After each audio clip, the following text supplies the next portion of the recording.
Bienvenidos a un nuevo episodio de un programa de radio sin radio. Me costó encontrarle un nombre, pero al fin lo hice. Hoy vamos a probar algo diferente. En este episodio no habrá pausas activas ni música, porque hablaremos de 4 casos bastante intensos que marcaron parte del 2026. Aunque muchos ya dejaron de hablar de ellos, yo quiero retomarlos. Este es un canal amplio, no es un canal de entretenimiento ni de seguir tendencias. Aquí digo lo que pienso, hago las preguntas que yo misma me cuestiono y trato de entender por qué pasan ciertas cosas. Y algo que me sigue sorprendiendo es que, muchas veces, una inteligencia artificial parece analizar con más calma que muchos de nosotros. Tampoco es perfecta, y por eso funciona tan bien esta dinámica. Ella pone sobre la mesa el contexto, los datos y distintas fuentes. Yo doy mi opinión, hago preguntas sí.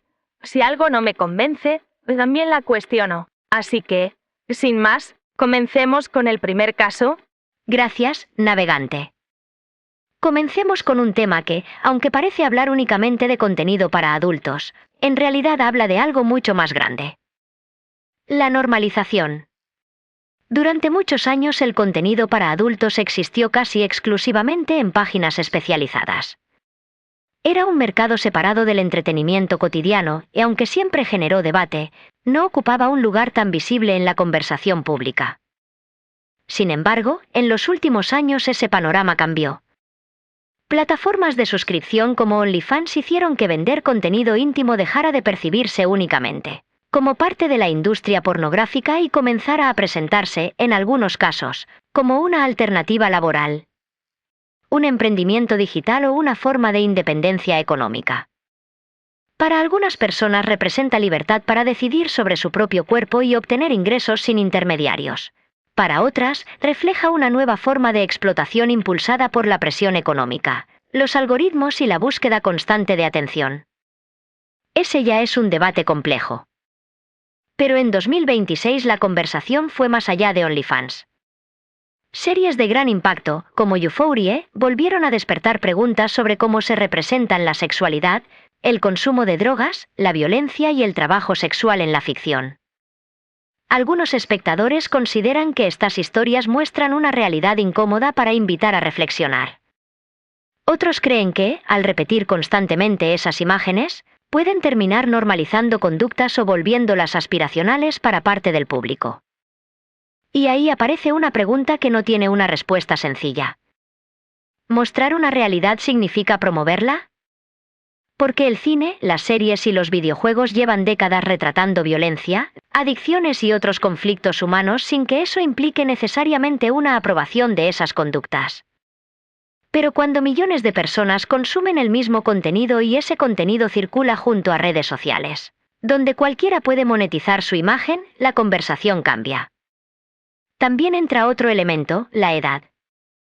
Muchas de estas producciones están dirigidas a un público adulto, pero en la práctica también llegan a adolescentes y menores de edad, ya sea por recomendaciones en redes, clips fuera de contexto o plataformas donde los controles parentales no siempre se utilizan.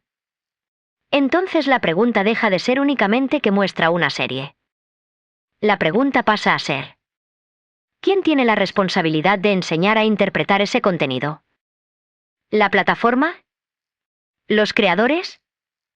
¿La escuela? ¿Los padres? ¿O todos al mismo tiempo? Y creo que esa es la razón por la que este tema genera tanta polémica. Porque no estamos discutiendo solo una plataforma o una serie. Estamos discutiendo cómo Internet ha cambiado la manera en que entendemos la intimidad, la fama, el dinero y los límites entre lo privado y lo público.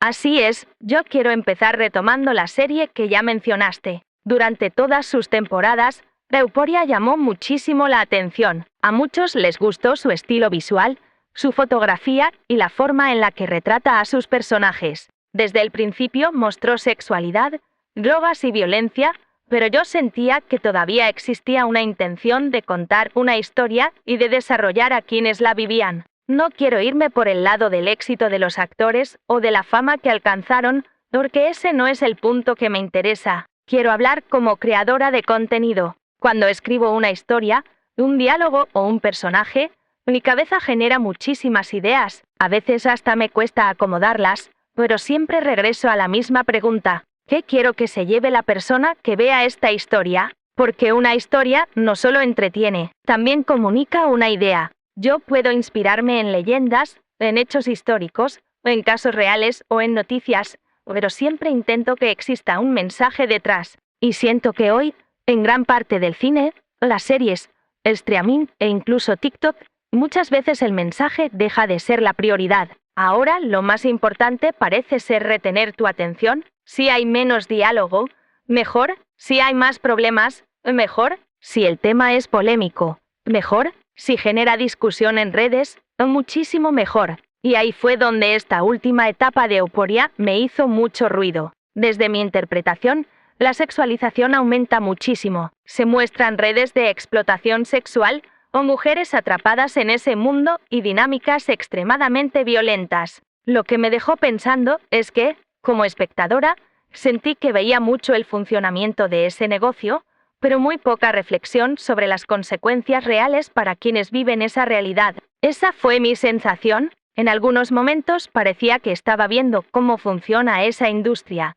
cuáles son las peticiones de algunos clientes y cómo alguien podría entrar a ganar dinero con ese tipo de contenido. Y eso me preocupó, porque yo no veo todas las historias igual. Un adulto probablemente tenga herramientas para separar la ficción de la realidad, pero un adolescente, no siempre. Y aquí conecto con OnlyFans. Yo respeto completamente que una persona adulta pueda decidir sobre su cuerpo y sobre la forma en que quiere obtener ingresos. Ese no es mi cuestionamiento. Mi pregunta es otra. Estamos mostrando también los riesgos reales, porque en la vida cotidiana no todo es una pantalla. Existen fraudes, existe manipulación, existe trata de personas, existen extorsiones, existen personas que buscan aprovecharse de otros. Y si en México pueden estafarte, robarte o incluso ponerte en riesgo al intentar vender un automóvil o comprar un producto por Internet, imaginen lo delicado que puede llegar a ser un trabajo donde el cuerpo y la intimidad forman parte de la actividad. No todas las experiencias son iguales,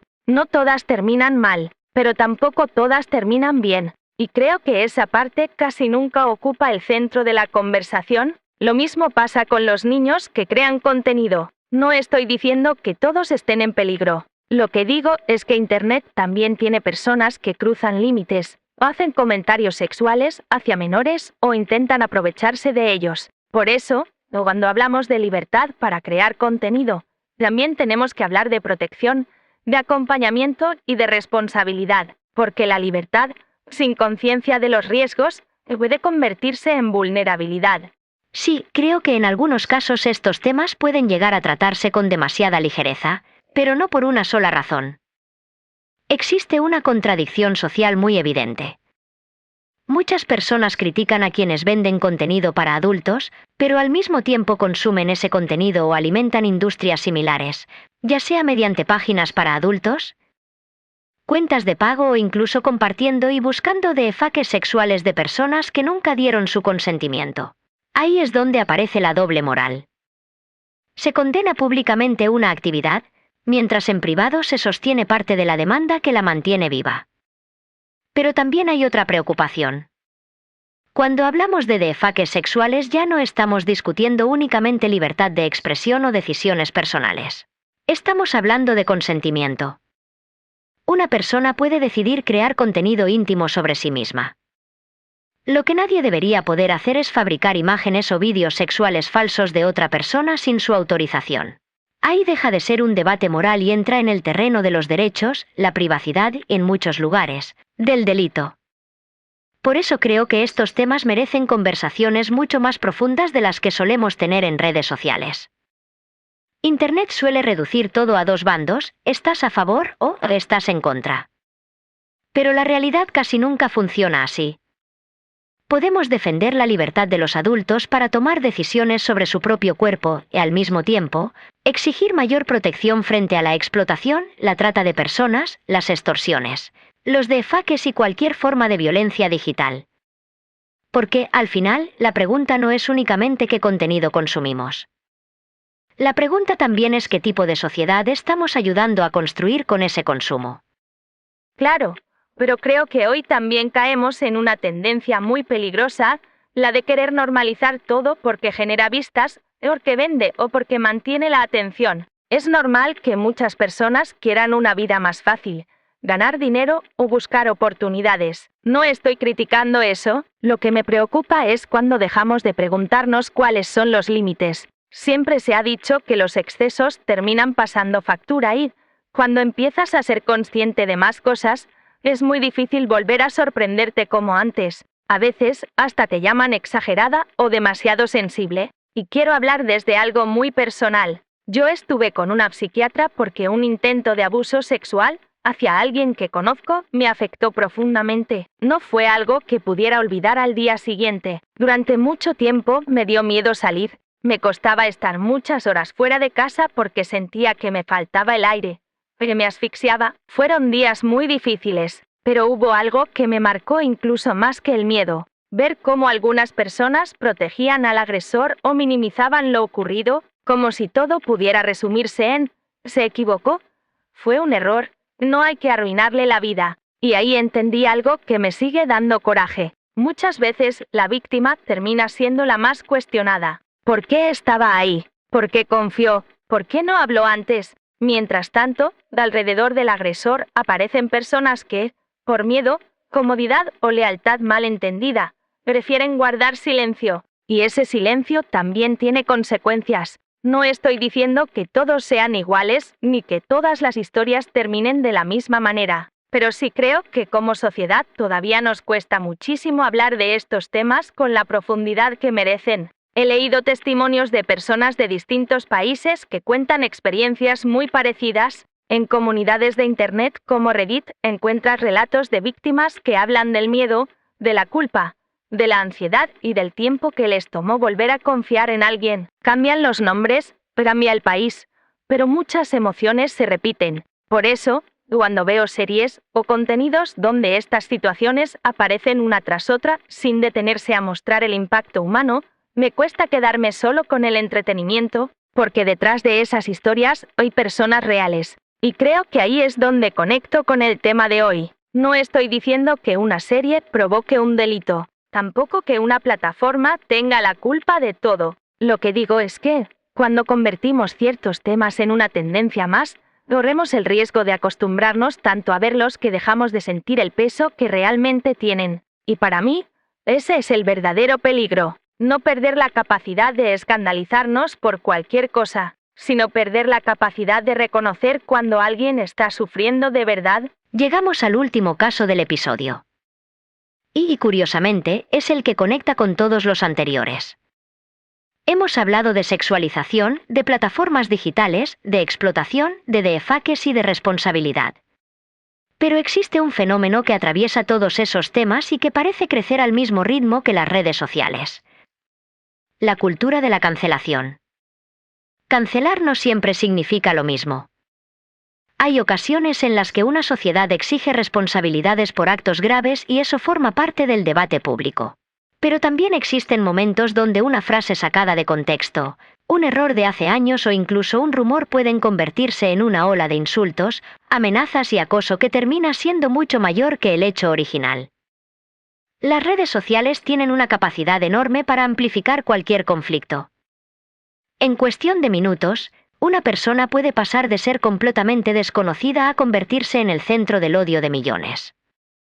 Y ahí aparece una pregunta muy incómoda. ¿Estamos buscando justicia o estamos buscando un enemigo nuevo cada semana? Porque no todas las cancelaciones son iguales. Podemos pensar, por ejemplo, en comentarios ofensivos sobre la nacionalidad o el origen de una persona. Hay frases que ofenden, generan rechazo y merecen una crítica. Pero otra cosa muy distinta es convertir ese momento en una campaña permanente de odio donde ya no importa aprender, rectificar o dialogar, sino únicamente destruir la reputación de alguien. En cambio, también existen casos donde hablamos de conductas que pueden implicar violencia, abuso, delitos o un riesgo real para otras personas. Ahí la conversación cambia por completo. Cuando una figura pública promueve conductas violentas o existe una investigación por hechos graves, la sociedad tiene derecho a debatirlo, los medios a informar y las autoridades a actuar dentro de sus competencias. Pero incluso en esos casos conviene distinguir entre la responsabilidad legal, la responsabilidad ética y el linchamiento en Internet. Porque una red social no es un tribunal.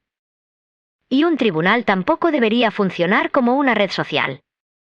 Tal vez el verdadero problema no sea que hoy existan más polémicas. Tal vez el problema es que los algoritmos premian la indignación. Cuanto más enojo genera un tema, más comentarios recibe. Más veces se comparte. Más tiempo permanece en tendencia.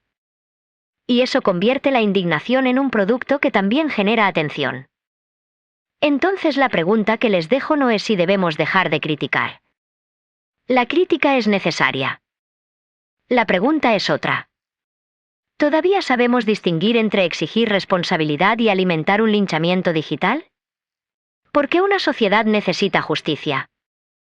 Pero también necesita criterio. Y perder cualquiera de las dos cosas puede tener consecuencias para todos. Hoy ya no vivimos en un mundo donde simplemente decimos, esa persona es buena o esa persona es mala. Hoy vivimos en una época donde todo queda registrado. Si te equivocas y alguien lo graba, si haces un comentario desafortunado o reaccionas desde el enojo, corres el riesgo de que ese momento se convierta en tu identidad para miles de personas. Y claro que hay acciones que merecen consecuencias, porque la ética también importa, pero Internet muchas veces deja de analizar la conducta y empieza a borrar a la persona completa. Hay casos donde un vídeo está sacado de contexto, otros donde sí existe una responsabilidad clara, y otros donde incluso hay posibles delitos que requieren atención de las autoridades y de profesionales de la salud mental. Todo termina mezclándose en la misma bolsa. Y ahí es donde me hace ruido una frase que escuchamos muchísimo. Solo somos humanos y todos cometemos errores. Sí, es verdad, pero tampoco todos los errores son iguales.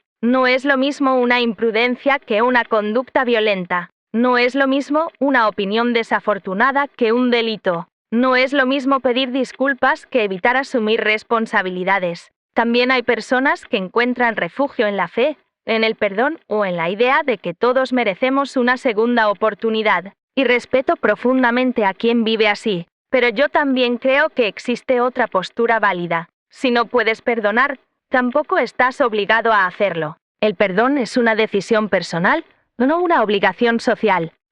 Aún así, eso no significa que debamos convertirnos en un jurado permanente de la vida de los demás. Hemos visto pasar por ese juicio público a personas como Roro, Mariana Echeverría, Marianne, El Paponas, Jerry Mois, Gala Montes, Alana, Adrián Marcelo, y muchos más. Algunos fueron criticados por comentarios, otros por decisiones, otros por situaciones mucho más graves. Y aunque cada caso es distinto, todos tienen algo en común: millones de personas opinando sobre alguien a quien realmente no conocen. Entonces, quiero terminar este episodio con una pregunta, porque es muy fácil señalar desde una pantalla, pero en nuestra vida cotidiana, donde no hay cámaras, donde no hay millones de reproducciones y donde nadie hace tendencia a nuestros peores momentos, ¿alguna vez has actuado desde el enojo? ¿Alguna vez juzgaste sin conocer toda la historia? ¿Alguna vez dijiste algo de lo que después te arrepentiste?